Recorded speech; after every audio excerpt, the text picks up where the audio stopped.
Do you know the history of what started the Obama great hashtag? No, go ahead. All right, I'll fill you in, right? So Trump a couple days ago posted some. So he's trying to blame Obama for the whole coronavirus thing, right? Of course, as he does.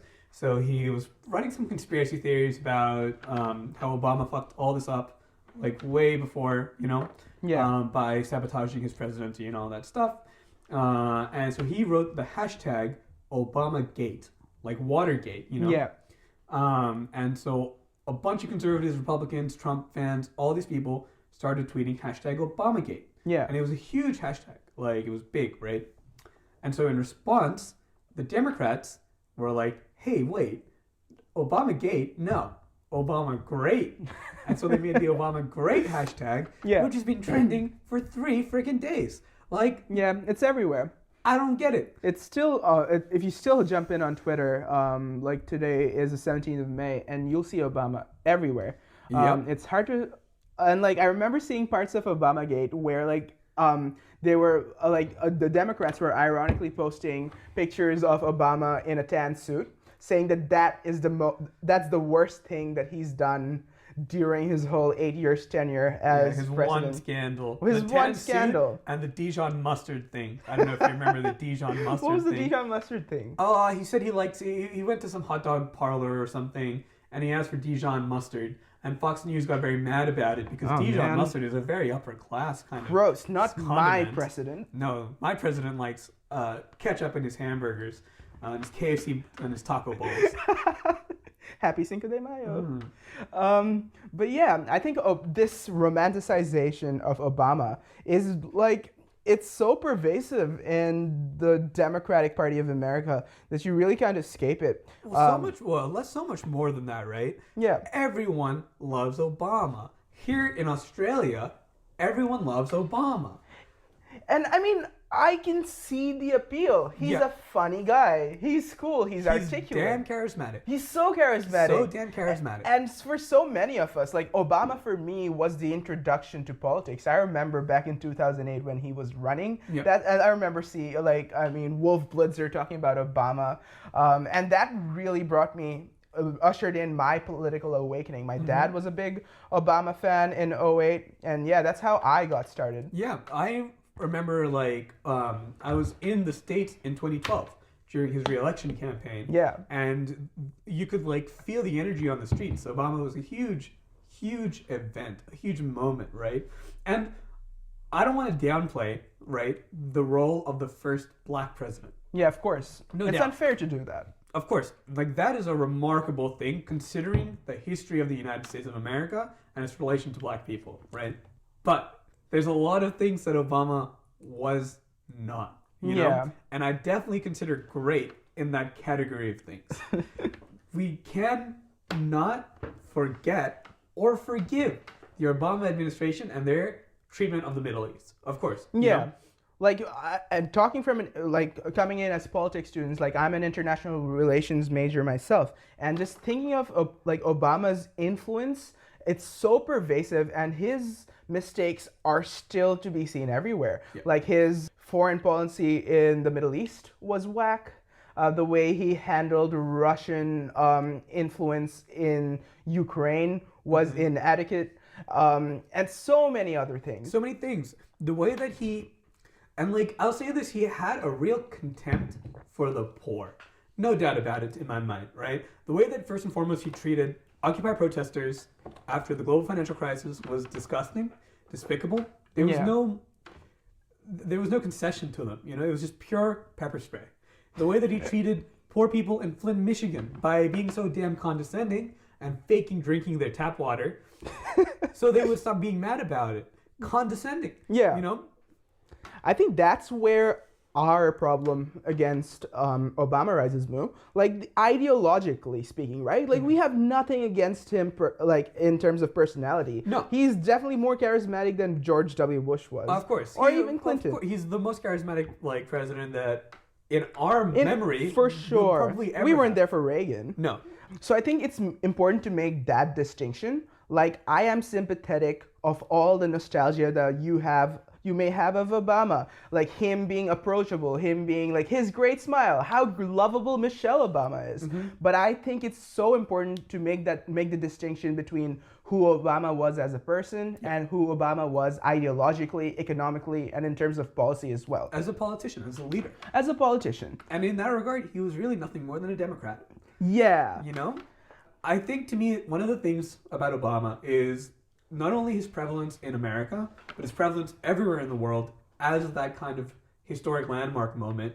And I think that says so much about the American hegemony over our standards now, our media, and primarily like our cultural standards. Because America getting their first black president really is not a huge shift in anything.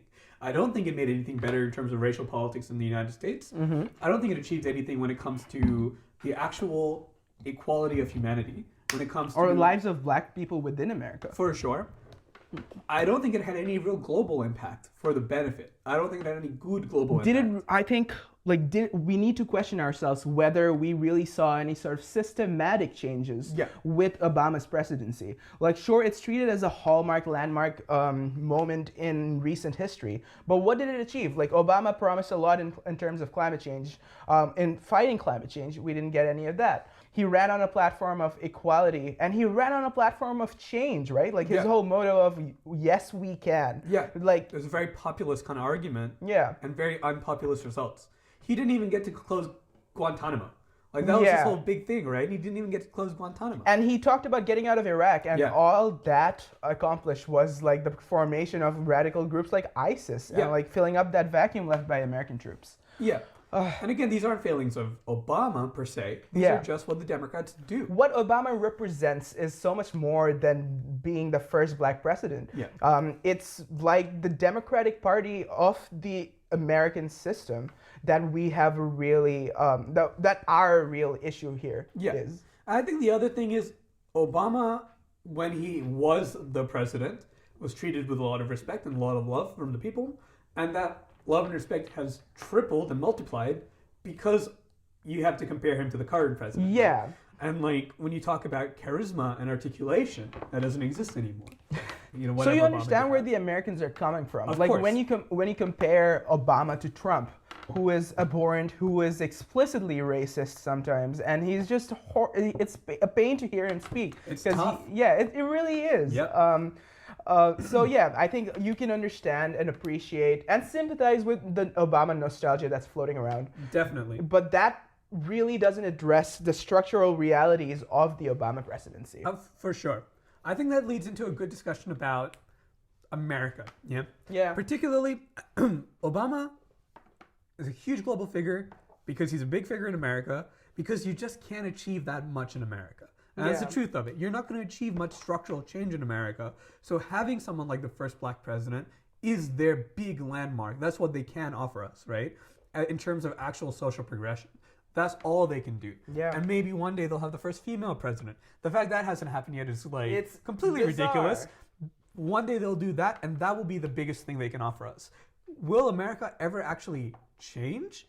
Probably not. And Probably with that never. note, I think it's important to welcome our listeners to the Azad Project. Hey. Hello, I'm Rayan. I'm Moo. And we love to talk about America over here because we love talking about America. But that's not all that we'll talk about in this podcast. No. For like today's introductory episode, we're just going to talk about our grievances that we have against the system as a whole.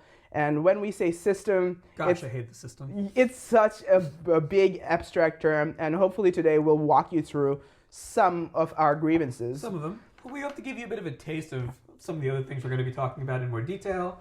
But yeah, we're just going to air some stuff out. We're going to rant a little bit. Yeah, I think that's what this is going to be mostly today. Yeah. Like just us ranting. We have a lot of pent-up anger, particularly towards America, and particularly towards the fact that Obama's been trending on Twitter for the past couple of days. Oh, so much. Oh man, that really grinds my gears. So much. My gears are so grinded.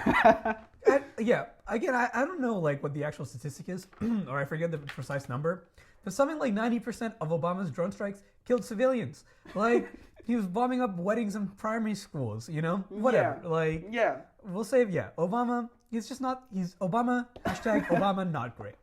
Obama good, Obama in relative terms, good, Obama great, you're pushing But it. You're really damn pushing I it. think that's what my issue with America is, because like it's always been, America can be understood in terms of being relative, like the American presidency is understood in terms of being relatively better than the last one. Hey, Obama was better than George W. Bush, Yeah. who was worse than Clinton, who was worse than Reagan. Like you can keep going back on that and find this sort of pattern, like that dichotomy between that we have in our minds. When you think Democrat, you think good, and when you think Republican, you think bad. Yeah. So we're leftists, right? Now, what that means, I don't really know, because it's a very big, broad term. But it's a term that doesn't really exist in the American way of understanding the world. America focuses very much on that, like you said, that duality, right? Yeah. Democrat, Republican. That is the furthest extent of their politics. And because of that, right, someone like Trump appears, and that is far right to the Democrats, He is like where the Nazis are. We try to make sense of Trump towards through the binary notion of politics that we have of America. Totally. And like someone like Trump doesn't really have a lot in common with a person like Obama, but we try to understand him as a sort of opposite of Obama. Yeah. In that spectrum. And in the exact same way, when someone like Bernie Sanders appears, to the right, he is the far left in an American sense of ideology, right? In reality, in global politics, or in just ideological terms. in ideological terms, and like it has to be put in the context of the whole world, because there's so much politics on this planet. Yeah. And America owns the discourse, right? They are the hegemons of the way that we talk about politics. In reality, all of the people, Trump to Bernie Sanders, are all just liberals. They all exist within the framework of liberalism, Yeah. right? And that is one school of ideology. I think let's push back a little bit on that, on the liberal framework. Yeah. Do you want to explain on how Trump and Bernie Sanders are still the same, and why there would be the Yeah, same? well, I mean, to discuss that, right, you have to understand what liberalism is and define what liberalism is. And really, it's a school of thought that came out of the French Revolution, the idea of individual liberty, of private ownership, of private enterprise, the American dream of like, you work hard and you can go from like rags to riches. In reality, does that really end up working? No, there's a couple reasons it doesn't end up working. And we'll be sure to fill you in on that throughout our various episodes. Of course. Well, there's so many examples of why it doesn't work, and we're going to try and touch all of them. And I'm when we sure can. that the typical listener would be able to identify a handful just by... Everyone's heard the talking points. We've all seen the Greens memes. Everyone knows what there is to complain about, and we will be complaining in detail. I guess like liberalism is an ideology. A lot of people, ideologies are difficult because not a lot of people are aware of what that really truly means. Yeah. In the world of party politics we live in today, in the Americanized world of party politics, your ideology is the party that you align with, rather than the party you align with should reflect your ideology. Yeah, or what the party is supposed to represent. Yeah. I think and I'm sure people would be able to call us out because we are politics majors, Mo, and we sort of have to. We're sort of programmed to think through those ideological terms. Yeah. But I think it's such a useful tool to analyze the system that we're in right now. Yeah. Because when we look at America, we see ideology in the form of liberalism and conservatism, but we can also notice the absence of ideology that's there in the spectrum. For sure. And I'm, of course, talking about a true, accurate representation of leftism within the American context. Like, one of my biggest issues with American politics is the binary concept of it, that you only have Republicans and you only have Democrats. Yeah.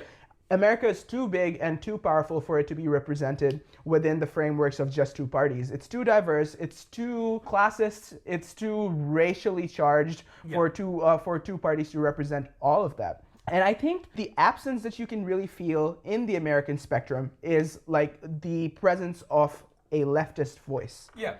Well, I'd say, okay, so here's the reason that you need to have a leftist voice in a place like the States. Primarily, I think most of the state's issues come down to class issues, right? Yeah. It's like America is the wealthiest country in the world, but it does not distribute that wealth at all. And because of that, you see things like in Flint, Michigan, where there's lead poisoning in all the pipes. And you're going to see over the next decade or so, the same thing happening all over poorer parts of the US because they don't fix their infrastructure, there is not an equal agenda regardless of class, right? Yeah. Liberalism can never deal with those class issues because it creates those class issues, right? And that is where leftism is an important ideology to consider because that is built primarily on dealing with those class issues, right? 100%. It's about tearing down hierarchies that don't need to exist. It's about creating consensual hierarchies where they should exist and removing them elsewhere. I think what we need to do and what America needs to do, or like for our average listener even, is that understand leftism as a response to liberalism and not as a more extreme end of the spectrum within liberalism. Of course, as totally. we tend to do in the American context. Like Bernie Sanders is deemed a progressive within the liberal framework. In the Australian context, we don't even have a proper leftist voice in the framework, but we do make the parallels within the Labour Party by categorizing it in different ways. But yeah, coming back to the American point, like I think it's so important to make the distinction between what true leftists advocate for and what quote unquote American progressives advocate for. Because like American progressives will still be operating within a liberal framework, whereas a true leftist, whatever that may controversially mean, would not be operating through a liberal framework. Yeah, totally. I think that's pretty much where I draw the line about leftism. And there's like, the joke within leftism is that leftism is all about dividing ourselves as much as we can and calling everyone, we hate each other. We like to call each other not true leftists. Mm-hmm. There are no real leftists in the world. Except myself. Except myself. Whatever I believe is the only true leftism. In reality, I think pretty much leftism is any belief or ideology that calls for an alternative to liberalism. Although actually, I guess that's not true because like conservatism and fascism do they call for a separation from liberalism? Or I think so. Like I think leftism leftism can be understood as one of the many responses that arose to liberalism, which itself arose as a response to other forms of like or societal organization, right? Yeah. I think that's where we like Mu and I both have Marxist tendencies, of course, and I think the Marxist approach to history is really interesting and important in understanding ideology. Because you can, like, liberalism didn't arise in a vacuum. And when we say liberalism, I think it's important to point out that we really mean capitalism. Because liberalism is essentially the superstructure through which the capitalists base operates, right? It creates the principles, it creates the culture through which capitalism can flourish. We're not going to go into the details of the theoretical aspects of it, but I think it's still important to well, if we want to narrow it down to the actual concrete, right? Liberalism being an ideology is kind of vacuous and difficult to look at. But it has manifested, especially since the Thatcher era, in neoliberalism, which is the economic structure that the entire world operates in now. And I know you like your economics. So do you want to talk about neoliberalism for a little bit? And the rise of neoliberalism can also be understood in the historical terms that I was just talking about, because history is never operating in a vacuum, and it's always operating in terms of like forces and opposing forces, right? Like a thesis and an antithesis, which sort of progress history forward. Neoliberalism really just arose as a response to the more equitable policies that we saw in the post-World War II era. And what neoliberalism really is that it's more of a buzzword to define the power that people that have a lot of money have on society right now. And the fact with neoliberalism is that power isn't limited to just people, but to corporations as well. And to anyone who has capital and asserts a tremendous amount of political power within the neoliberal framework that we operate in right now. And why is neoliberalism bad? It's because you can't really have democracy operating within the neoliberal framework. Totally. We're talking about America, and so like in the American context, right, we see a lot of lobbying. We see like specialist lobby groups who have tons of money and who get to put forward their political agenda and push it and cut through all the noise because of their money. And what that means is that you essentially have an unequal platform where those with money have more political agency than those without money. Yeah. And in a system that's operating within that framework, you can never have democracy. Totally. And like assuming democracy is even something that we want to achieve, of course. For liberalism to manifest, like one of the big talking points of liberalism is the freedom and democracy itself. So I just wanted to point out the fact that it's full of fallacies within itself. It's contradictory. You can't really have democracy operating from within a liberal framework. For sure. And I'd say, so I like to think about cognitive dissonance a lot because I think that is like the fundamental folly of human. I think man is a rational creature, and man tries to avoid cognitive dissonance. Wow, are you making controversial statements about human nature, man? Well, yeah, you know what? I hate human nature arguments a lot. I think they fall into the naturalistic fallacy where we just prescribe everything to nature. Yeah. In reality, I think what we call human nature is just like old dead white Europeans who are incredibly racist and did not respect consent or whatever. We're not all nasty, brutish, and short. Yeah, we're not a Hobbesian kind of like people. It's all just projection, right? We have to find a way to rationalize our own behavior. And so one of the ways we tend to do that is we say that everyone does it, right? So we prescribe our own negative behavior onto everyone else, and we call that human nature. Yeah.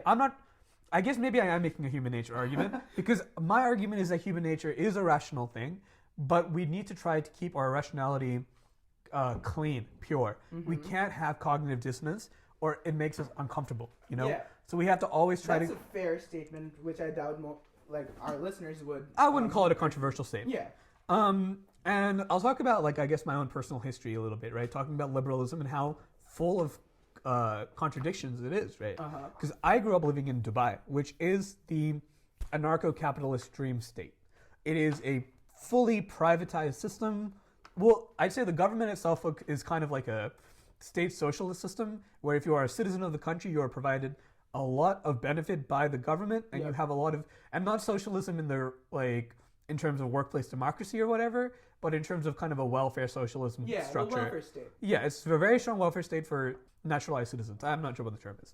And it's very hard to achieve citizenship in Dubai. Yeah.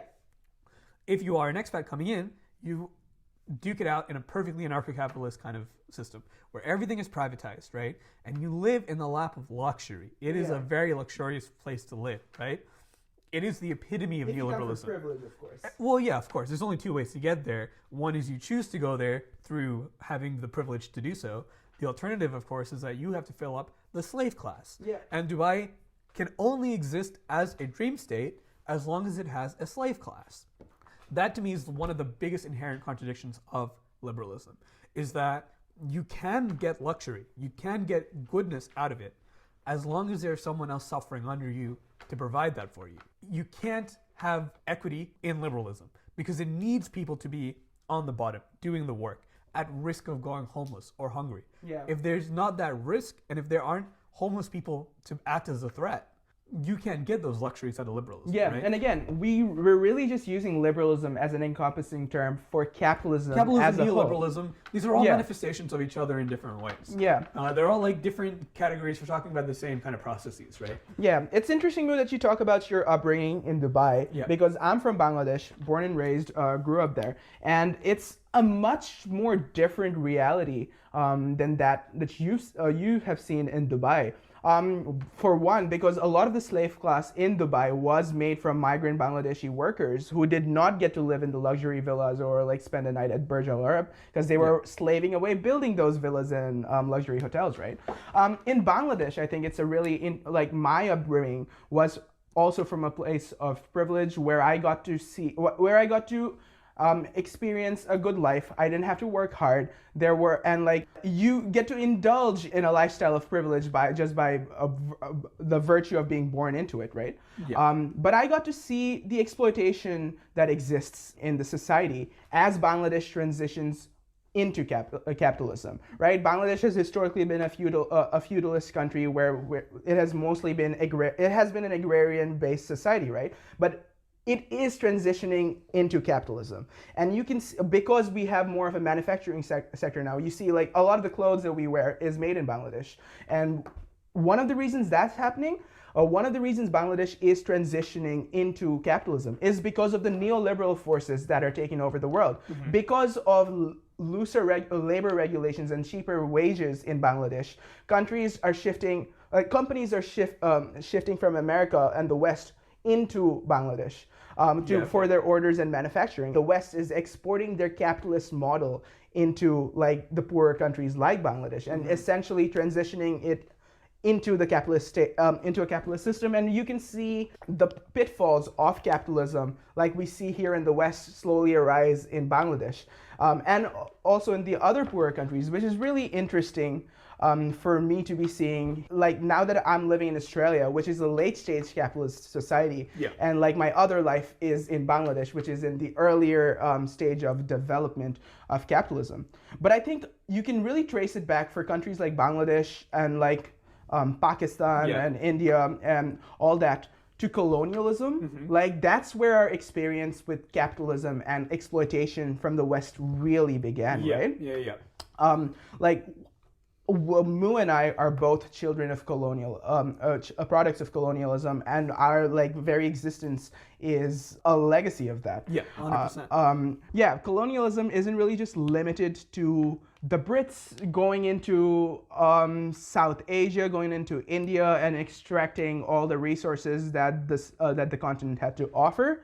It's more of like the role that colonialism has played, right? Like colonialism has to be understood as a projection of Western values into like across the world. So I was listening to this take yesterday on cultural genocide, you know, as distinct from just straight up massacring a population. Because colonialism, right, it has a dangerous legacy that led to modern day capitalism, you know, the movement of resources, the exploitation of a cheap, disenfranchised workforce, then manifested into neoliberalism, which then has manifested into neocolonialism, right? Where you don't have states actively kind of controlling other states and the population of them and whatever, but rather what you have is a form of dependency, right? A form of dependency, and on top of that, you're creating an incentive structure for them to get rid of their own cultural identity.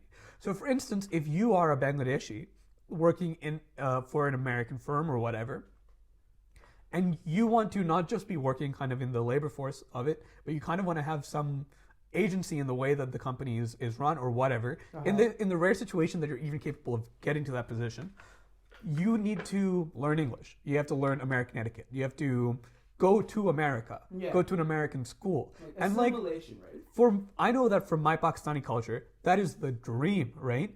Your parents want you to go to an American university. And assimilate yourself into American culture. That is success, right? To me, that is one of the most dangerous parts of neoliberalism and neocolonialism, is it incentivizes you to get rid of what makes your identity important. You have to assimilate into a American context to have any chance of success, right? And I think that's something anyone who's not operating from a European background or a Western background, like if you're if you're an immigrant or if you're a child of an immigrant, you're gonna have that certain sense of internalized racism that you have to operate within this Western hegemonic world. Or like if you're living in Australia, you have to constantly grapple with like the colonial legacy that has shaped this country. Oh, for sure. And like your whole identity becomes based on this conflict, and like it's just really difficult to operate in this system. And it really makes you wonder, like, what are the steps out? You know, how do we undo what has been done? Or how do we effectively undo it? You know, because there's no way we can go back now. So what is the path forward? How do we really shape our future in a way that represents where it should be rather than where it is now and where this is going to lead us? Because if you ask me where this is going to lead us, it's going to lead us to the absolute destruction of our planet. We see that with all the climate catastrophe stuff. We see that in the fact that under neoliberalism, we're constantly blaming personal responsibility for causing climate change. The fact that veganism is like taunted sometimes, but it's proposed as a legitimate option to battle climate change, it really isn't, right? Like if we just keep talking about the climate change issue, right? It's a systematic issue. Like the planet is not dying because you are drinking milk and you or you're using too many plastic cups or whatever. Yeah, it's not you that's the problem. It's the system that's the problem. Yeah. Like I have tremendous respect for the vegans, but like if the whole world decides to go to embrace veganism, it wouldn't really solve the climate Well, if the whole crisis. world was to do it, it would be a good chunk, you know? It would be. But in reality, of course, like it is not a consumption issue. You're That's right. not the world that we live in, right? Our consumption is not what's causing climate change. It is purely a production and distribution issue. And rather, like, actually, I'd push back on that because, like, the fact that our consumption is part of it because we live in a consumer society, which is a product of the late stage capitalist system that we operate within, right? Like, the only reason personal consumption. Like, the only reason beef is causing climate change is not because cows are inherently bad. It's because cows have been commodified to a certain degree and that we have been programmed to consume cows to that degree to the point where the planet is dying because of it, right? For sure. Mass production of methane production. Well, okay, let's go on from here. I think that was a good look at kind of how we got to where we are. I'd like to talk about where we're going to go from here, but maybe one more kind of stop on the historical tour, because I want to talk about Bernie Sanders for a little bit. Yeah, of course. Not to talk about Bernie Sanders. Yeah, we can't not talk about Bernie Sanders. I feel like we're a little bit late to the party because he dropped out, like, was it like... Time doesn't really mean much anymore. It doesn't really exist, but so it doesn't really matter. Super Tuesday was early March, so sometime around then. Sometime around then, right? So let's talk about 2016, because I feel like that was a damn pivotal year for the whole world, right? I know it was for me, because until 2016, I would consider myself to be apolitical or a centrist. I was very much a both sidesist, because both sides were just always shouting at each other. The far left and the crazy SJWs and the far right and the neo-Nazis just shouting all the time. And I wanted to find a good compromise. You know, that was what it was all about, a logical, rational compromise. Yeah. Bernie Sanders was the first person I'd ever heard speak that was not arguing from a purely liberal mindset. He was offering me an alternative to liberalism. He was speaking in terms of class, right? Which I had never really had to deal with before. The idea of class and what that really means, the inheritance of class, you know? Yeah. The doom that you're going to face. Because I did not grow up with any kind of class struggle. I grew up in the lap of luxury, right? Yeah. A silver spoon. Bernie Sanders was such an important, pivotal moment for me because it opened up my politics to beyond that American dichotomy of Democrat and Republican. He was an independent. He was a socialist, right? A democratic socialist. And as I've developed my leftiness, I have found that he's not really a leftist. Like, or at least Bernie Sanders is a candidate. Bernie Sanders, a man, is most definitely a leftist, I reckon. Yeah. Bernie Sanders, the Democratic Socialist candidate for American president, is not a leftist. He's a liberal, but he is as far left of a liberal as one could get. I think there's an important thing to recognize in that Bernie Sanders, now I look at him, back then I looked at him as the ideal. You know, what he was saying was the goal. And now I look at him and I'm like, he's our compromise, right? Yeah. Because I've grown to learn that the vote is not what's going to bring change. Your democracy is not going to bring change, right? Because as we talked about before, it's easy to influence democracy if you have the lobbying power. If you have the money, your agenda is more important than the vote. So the vote isn't going to be the solution to dealing with those people because it is the people who have the agenda-setting power that are the problem, right? Yeah. I think Bernie Sanders is, like, to a certain degree, like Obama in that he is more of a symbol than he is a person, at least how he's treated in mainstream discourses, right? Like what he represents in the American context is something that's very foreign within the American framework, the binary American framework, right? Yeah. But as you said, Mu, he is even with his radical tendencies, Bernie at the end of the day can still be categorized as a liberal because he's choosing to operate within the liberal framework. Yeah. And I think at least how I personally like to understand the failure of the Sanders campaign is kind of because of that. Like he tried to push that limited liberal framework of the American system to its maximum. Like, and even though we can both agree that he was the concession, that's not a concession that the liberal system is willing to make. Yeah.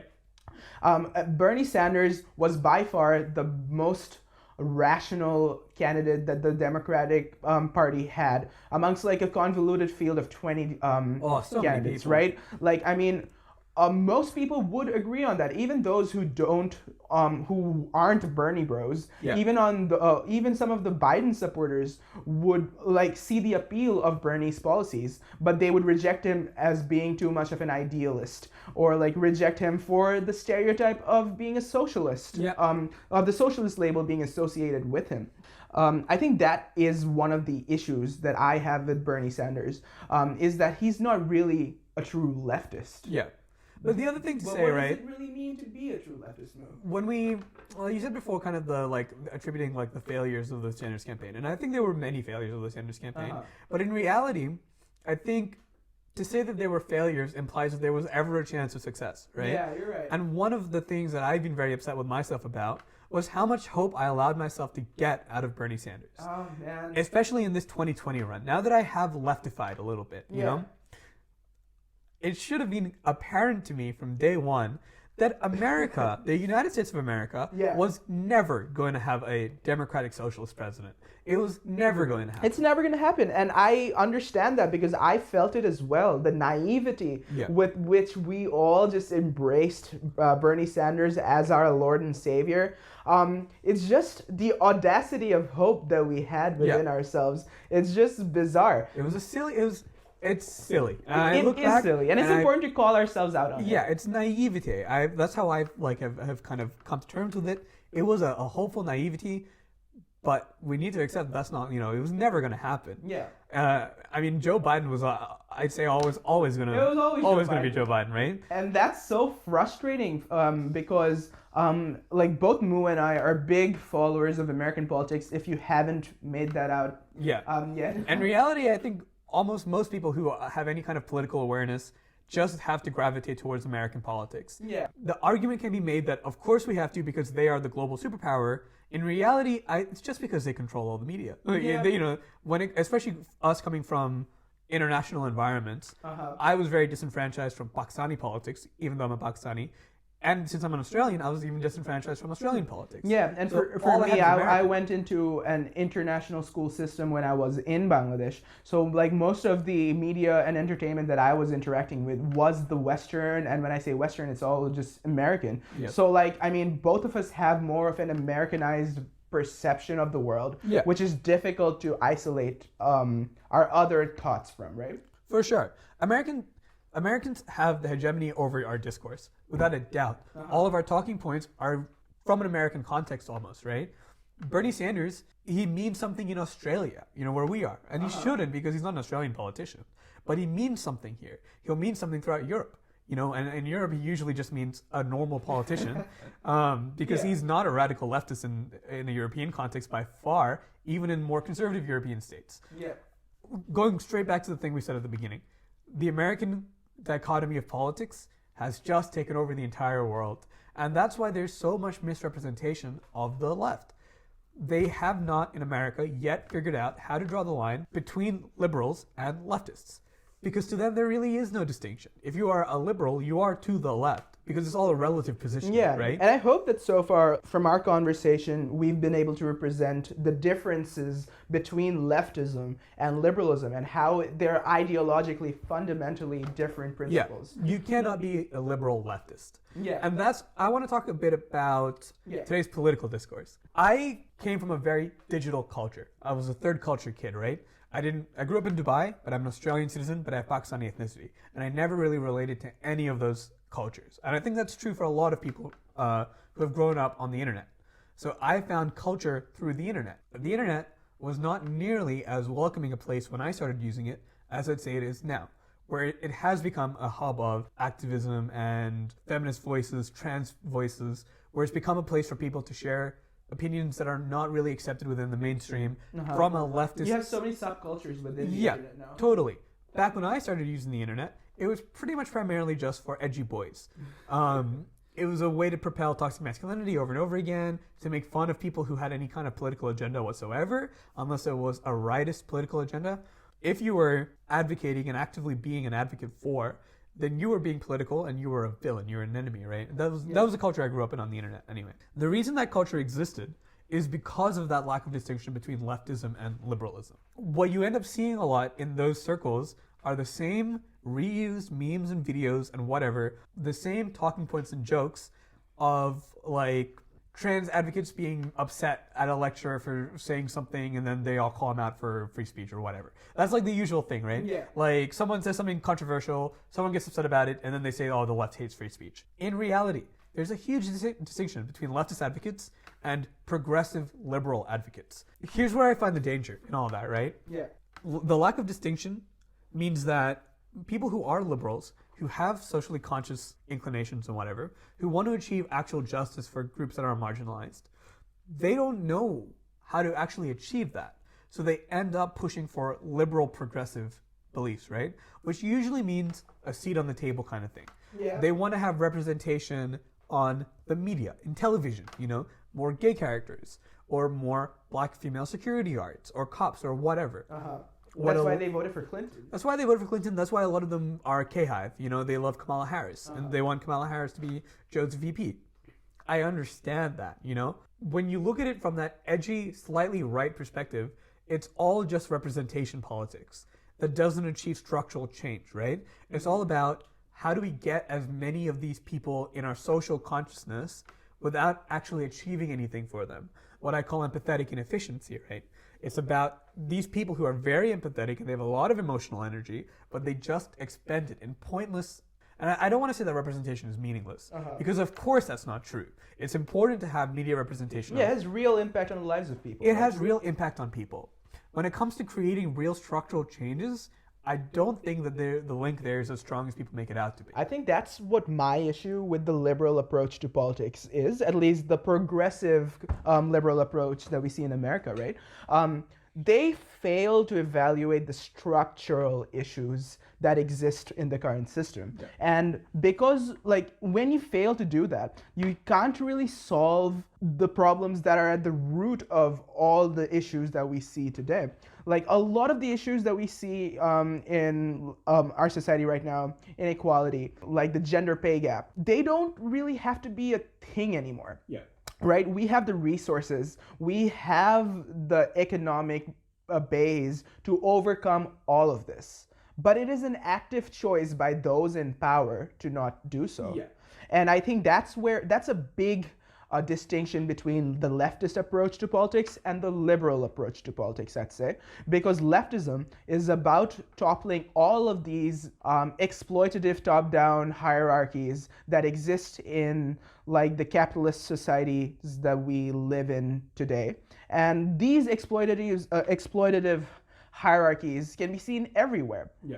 For me, any proper leftist approach to politics would begin with that. Yeah. Would begin with an attack on these exploitative hierarchies that exist. It's funny, right? Because liberalism came out of the French Revolution, right? Which was it was society saying finally that we are done with oppression, we are done with a monarchy, we're done with sole individual sovereignty over all of us people, right?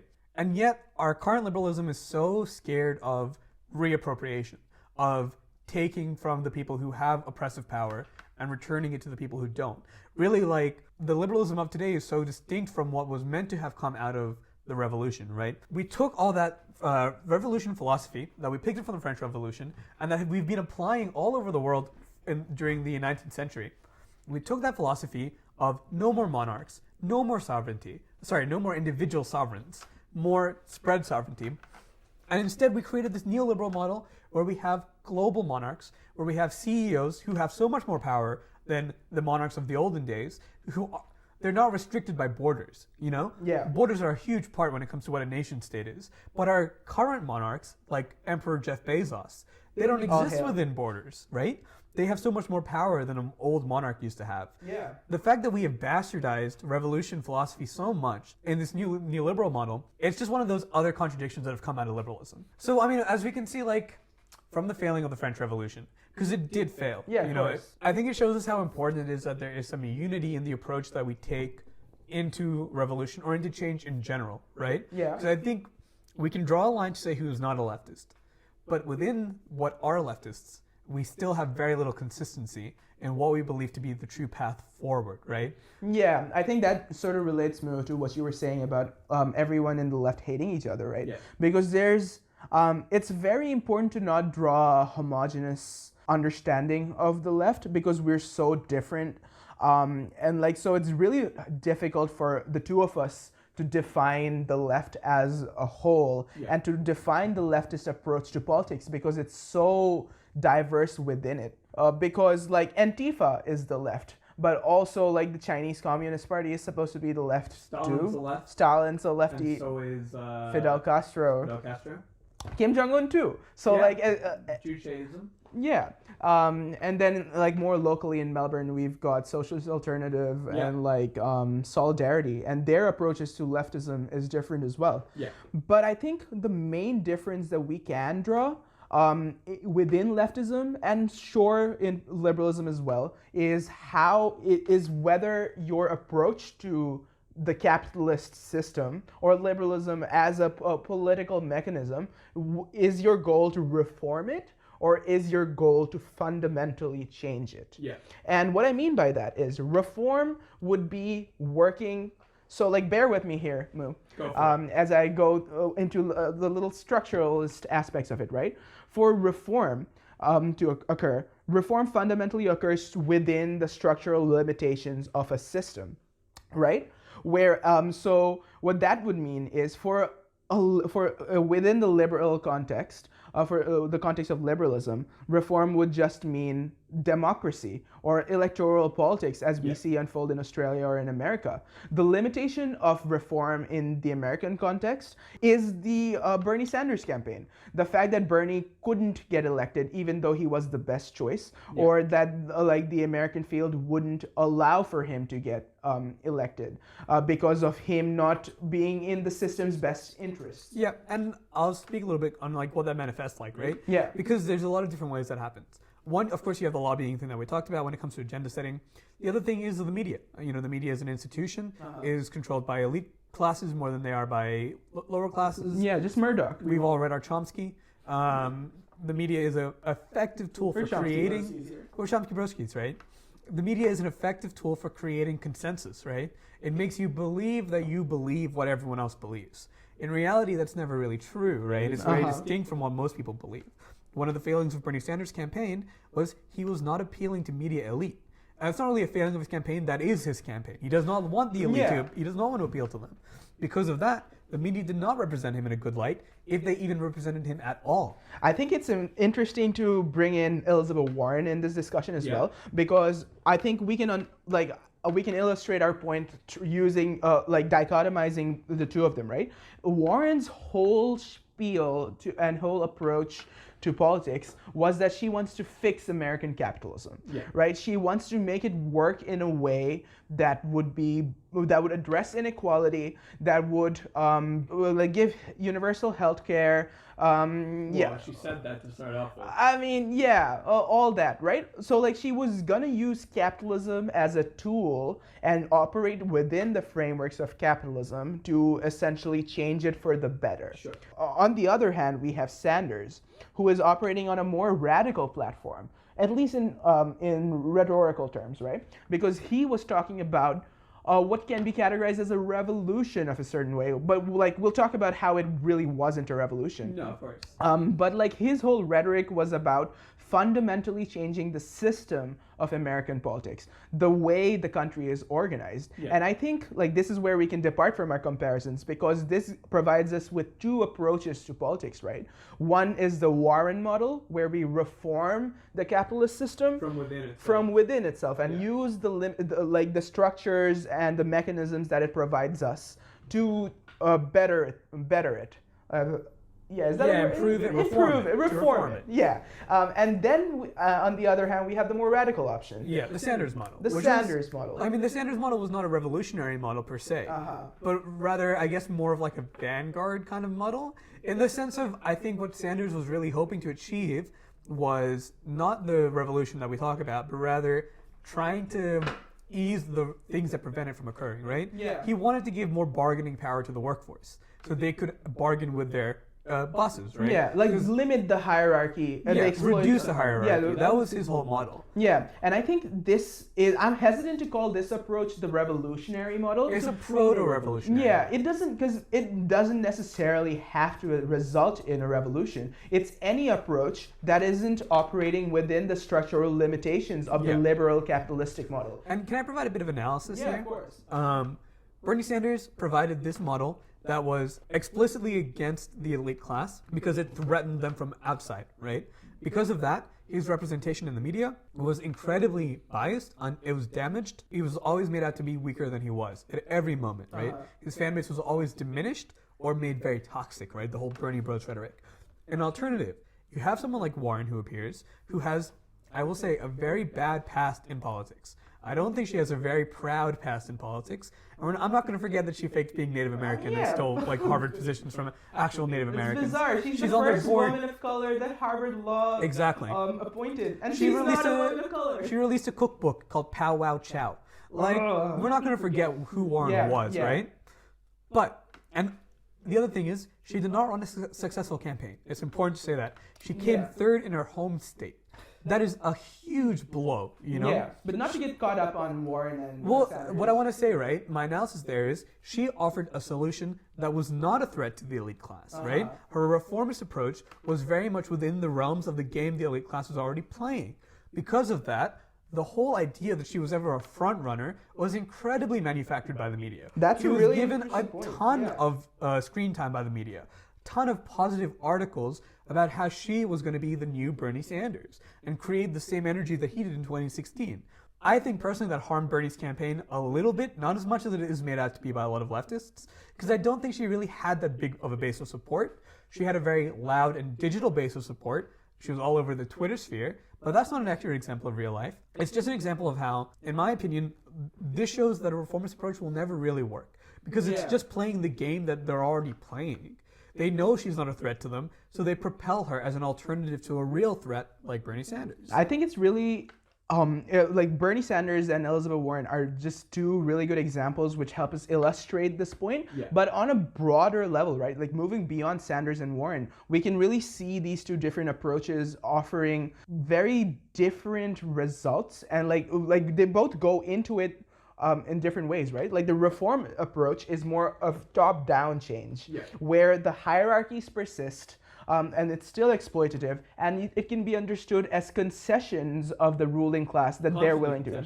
Yeah, they're just gonna chip away a little bit of their privileges and their power, and not really achieve anything meaningful. Yeah, and less than that, they don't chip away their own power, right? They return some of our power to us. Yeah, because power comes from the people. It's important of course, it's been taken from, and then it is returned to as a concession. So if there are beginning to be class-like disruptions, then we'll legalize gay marriage, you know? Yeah. And it'll slowly be conceding some points without changing the fundamental structures that make it oppressive against those groups in the first place. Yeah, without affecting the real base superstructure relationships that exist in a capitalist society. Whereas the alternative approach that we are both advocating for, again, it doesn't necessarily have to be a revolution. It can be less radical than that. Like this approach is anything that isn't operating from a liberal capitalist framework, right? Yeah. It can be anything from just union strikes, which stop the flow of labor exploitation that occurs in factories, to climate protests that we've all marched last year following Greta, right? If you're willing to oppose the system from like an independent platform that isn't provided to you from the system, this is the way. That's the way that I truly believe to be, right? Yeah. I think what we're going to be seeing a lot is this discussion over, especially amongst Bernie Sanders supporters, right? Yeah. Because even though I'm not going to be voting in the American, I'm not an American, you're not an American, right? But we have asked ourselves, would you vote for Joe Biden? If you had to, like when it comes to Trump or Joe Biden, who would you vote for? It's a question that I think a lot of Bernie Sanders supporters and non-Americans will be asking themselves. What is the path forward without something like Bernie Sanders? Without a way to vote in change? What do you do, right? And that's when it kind of comes down to, do you really believe in incremental change? do you really believe that we can slowly and steadily change the system from within itself? Because I think all evidence dictates that it's not going to happen that way. It's never worked that way. And even history is on your side on that move, because historically, Thank you, you can never really like, all structural change has been radical change. Like, change does not come from within itself, right? Like, you cannot get fundamental transformations by operating within the limited structures that a system itself provides for you. Of course. That's why democracy in a neoliberal framework will always be flawed. It's a fallacy. Yeah. And I think these are some of the things that we'll be talking about more in our future episodes of the podcast, right? Definitely. I look forward to covering a lot of topics. I definitely want to cover revolution and the history of revolution in more detail, right? Yeah. Because I think going into this, I want to make it very clear, right? The idea of revolution is something that is often kind of laughed at. At least I used to be laughing at it a lot. Yeah. Laughing at it from two very different perspectives, right? First, the perspective of revolutionary serious, like, what are you talking about? That's kind of crazy, whatever. Yeah. And now it's the idea of, can we even get enough people to care to mobilize? Like, can we get people to get off their ass and give up the luxuries that they do live within to mobilize and act? There's a lot of things that are scary and weird and complex about the idea of a revolution. So I'd like to touch on that a lot. And I think even for me personally, I keep on going back and forth over how I feel about it. Yeah. Because partly because I am an early leftist. Like, in my ideological progression, I'm in a very early phase where I'm just beginning to embrace leftism. Yeah.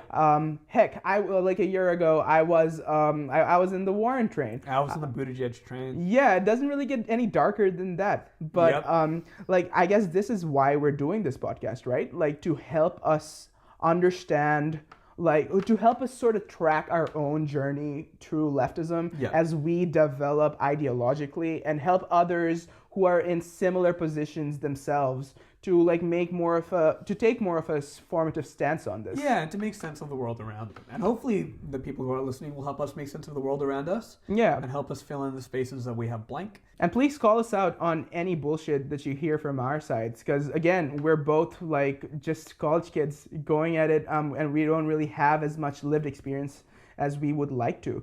And we would love to have more of a more voices reach out to us and, like, share their experiences with us. Well, I guess that is episode 1. I guess that's the end of episode 1. We did it. I'd say before we wrap up, I want to say that we are recording on Wurundjeri land of the people of the Kulin Nation. I just want to acknowledge the traditional custodians of the land, pay respects to elders, past, present, and future. I think it's important to always keep in mind whose land it is that you're on. Yeah. Especially if you live in a post-colonial nation. I say post-colonial, but that's kind of a weird statement, because we're still in colonialism. You're never post-colonialism. Yeah, it never ended. And Australia has a terrible history with it, right? And which I'm really excited to cover at some point. Oh, really. Very much so. But it's important to maintain an understanding of where you are, whose land it is, and why that is important. And with having said that, thank you for listening. It's been a pleasure. Thank you, Ray, for having me. Thanks, Mo. This was lovely. I look forward to doing this more often.